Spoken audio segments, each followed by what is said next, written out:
Patuloy na umiinit ang tensyon sa pagitan ng Estados Unidos at Mexico. Ayon sa mensahe ni Andres Manuel Lopez Obrador, dating Pangulo ng Mexico, nagbago umano ang ugali ni United States President Donald Trump. Si Rosel Feria para sa balita.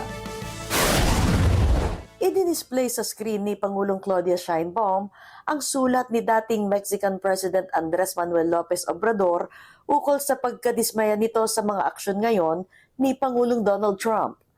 Ayon kay Sheinbaum, magkasing diwa sila ng mentor niyang si Lopez Obrador pagdating sa saloobin para sa US leader. Tiene que ver con lo que hemos estado diciendo.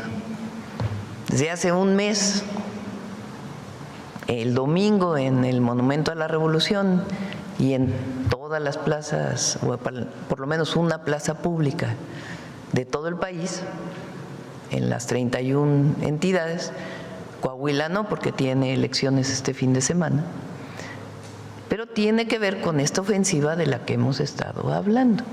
Sa sulat ni Lopez Obrador, tinuligsa niya ang pagiging interventionist ng Washington.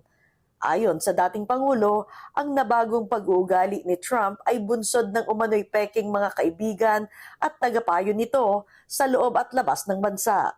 No me extraña que en la embestida del gobierno de Estados Unidos contra el de México se utilicen prácticas intervencionistas y nada escrupulosas.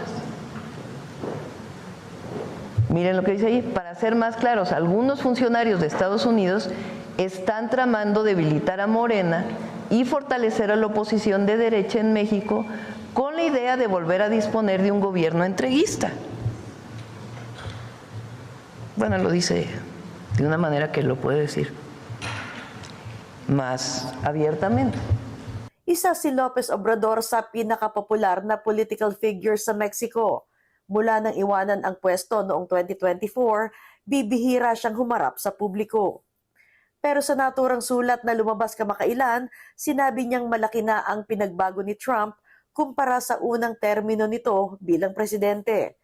Anya, noon si Trump ay handang makipagtulungan, praktikal at bukas sa dialogo. Mula noong 2025 nang magsimula ang ikalawang termino ni Trump, humina ang bilateral relations ng US at Mexico.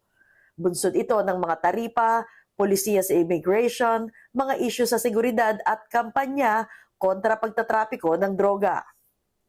Rosel Feria, Net25 Americas para sa Mata ng Agila International, trusted, connected, on point.